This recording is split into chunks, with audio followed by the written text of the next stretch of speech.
I never thought the worst day of my life would come with a knock on the door and a lawyer in a cheap suit holding papers that erased my entire world.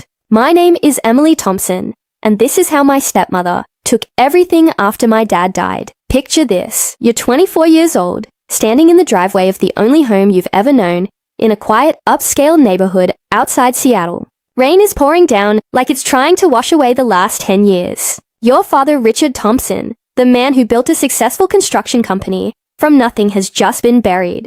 And now this woman, Victoria, your stepmother of 8 years, is standing on the porch with her 2 grown children, smiling like they just won the lottery, while the lawyer tells you that your name is nowhere on any of the documents. Not the house, not the company, not the bank accounts, nothing. She looked me right in the eyes and said, "Your father wanted it this way, Emily. He changed everything in the last year. You should have been more involved." Her voice was sweet, like poison honey. That moment burned itself into my soul. I stood there soaked to the bone, watching movers carry out furniture I grew up with, while Victoria's daughter Sophia directed them like she already owned the place. My younger stepbrother Marcus just smirked from the living room window. How did we even get here? Let me take you back. My mom died when I was 14 from cancer. It destroyed my dad. For 3 years he was a ghost in his own house, until he met Victoria at some charity event downtown. She was beautiful, polished, and knew exactly what to say. Within a year they were married. I was 18 and trying to be happy for him. She moved in with her 2 kids, who were already in their early 20s. Sophia and Marcus never liked me. They saw me as the obstacle between them and my dad's money. At first, Dad tried to keep things fair. He told me I would always be his little girl, and that the company would eventually come to both me and my step-siblings. But Victoria was smart. She slowly worked on him. She made sure every family photo had her kids front and center.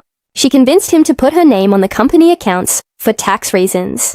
She isolated me little by little. By the time Dad got sick with heart problems 2 years ago, I was already living in a small apartment near the University of Washington, finishing my business degree.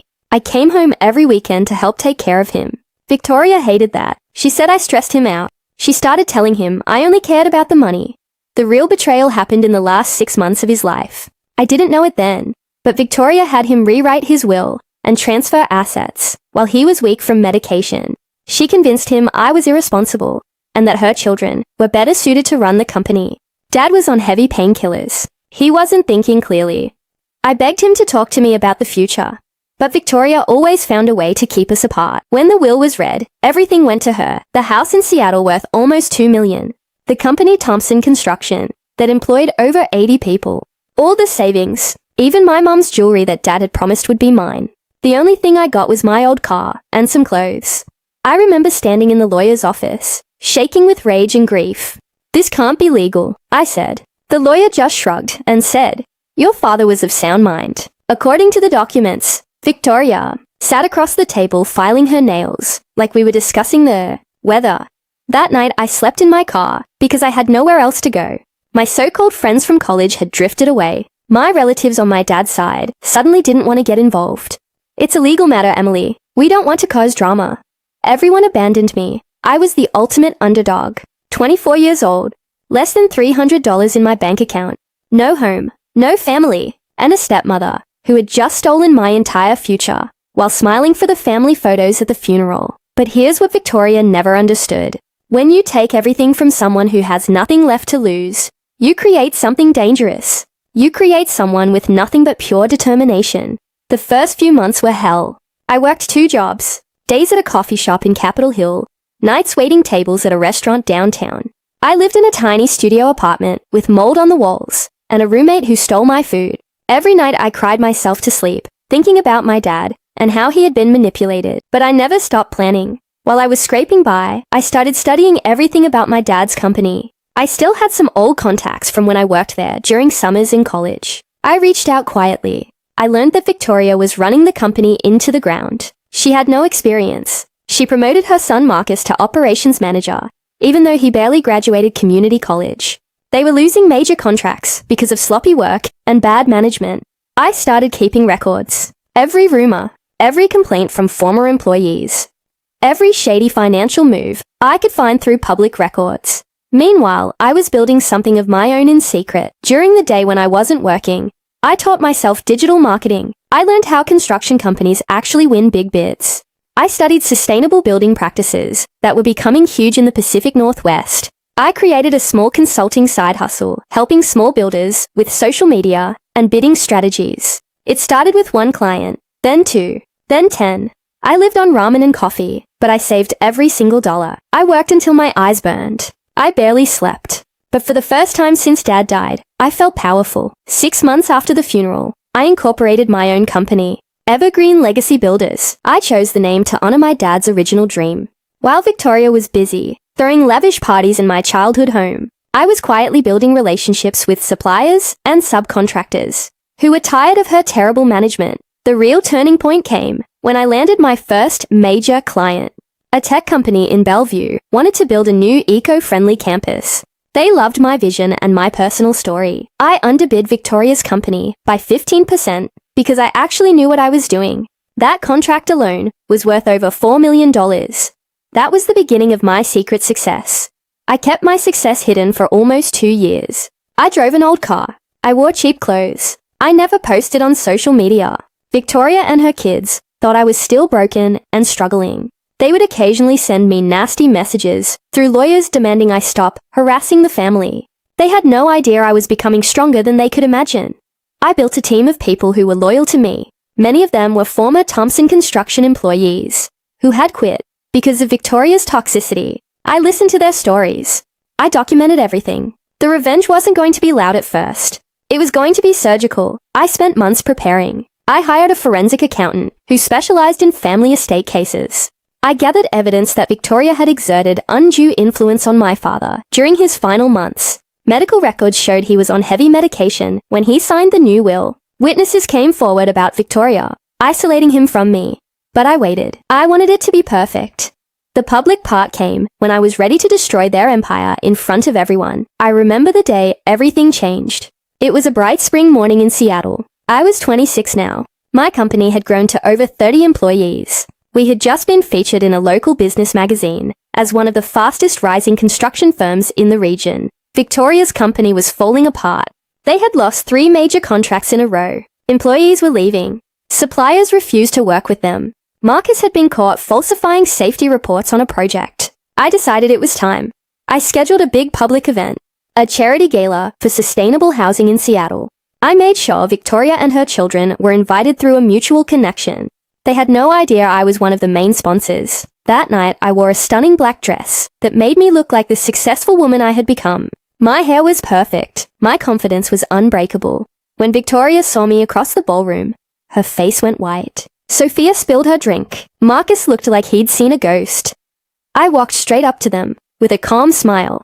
"Hello, family," I said. "Miss me?" That was just the beginning. The look on Victoria's face when she realized I wasn't the broken girl she left crying in the rain 2 years earlier was something I will remember forever. Her perfectly Botoxed smile cracked. For the first time, she looked afraid. The gala was filled with Seattle's biggest players in real estate, construction, and tech. Everyone who mattered was there. I had made sure of it. I spent the next 20 minutes introducing myself to people as Emily Thompson, founder of Evergreen Legacy Builders.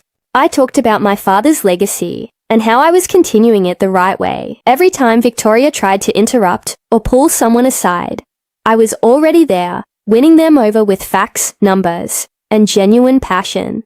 Later that evening, I gave a short speech on stage. I didn't name names, but everyone in the room who knew our story understood exactly what I was saying. I spoke about family betrayal, about watching someone you love be manipulated in their final days, about rising from nothing after losing everything.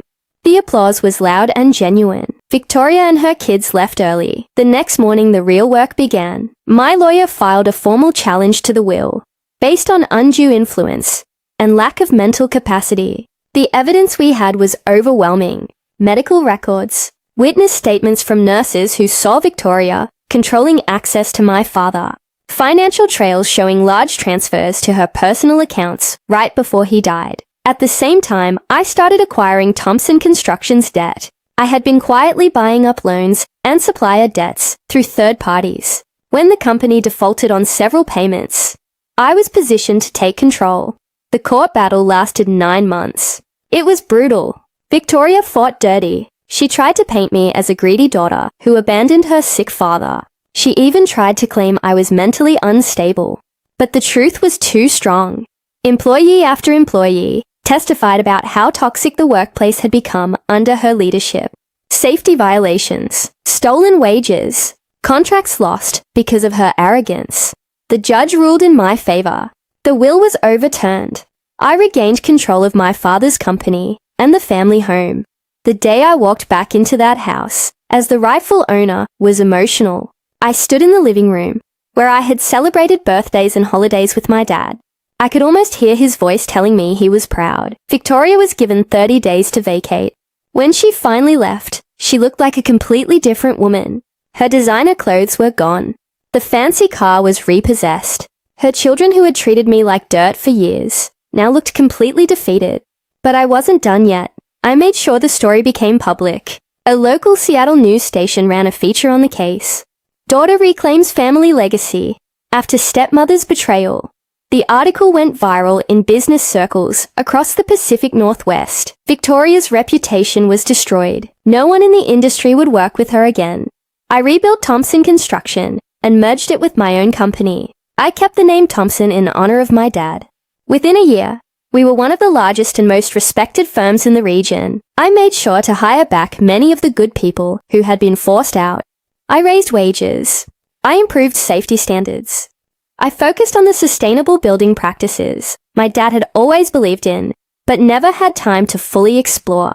As for Victoria and her kids, they tried to start over in California, but their reputation followed them.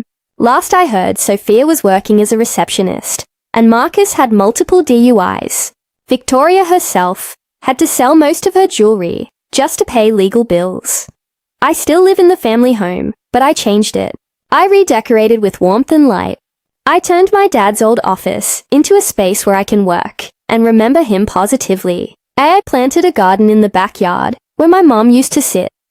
The best part is the peace I finally feel. People often ask me if I regret how everything happened. I don't. The pain made me stronger. The betrayal taught me who I really was. The revenge wasn't about destroying them. It was about reclaiming what was mine and building something even better. To anyone watching this who is going through family betrayal right now, hear me clearly. When they take everything from you, they are actually giving you something more valuable. They are giving you the chance to rise higher than they could ever imagine. Stay quiet, work hard, document everything, build in silence, and when you're ready, strike with the full force of your truth. The underdog doesn't always stay the underdog. Sometimes she becomes the queen. My name is Emily Thompson. I lost everything. I fought back, and I won. Thank you for listening to my story. If you've been through something similar, drop your experiences in the comments. You are not alone. The best revenge is living well and building a legacy they could never take away. This has been my story on Revenge Orchid. Make sure to like, share, and subscribe for more powerful family revenge stories.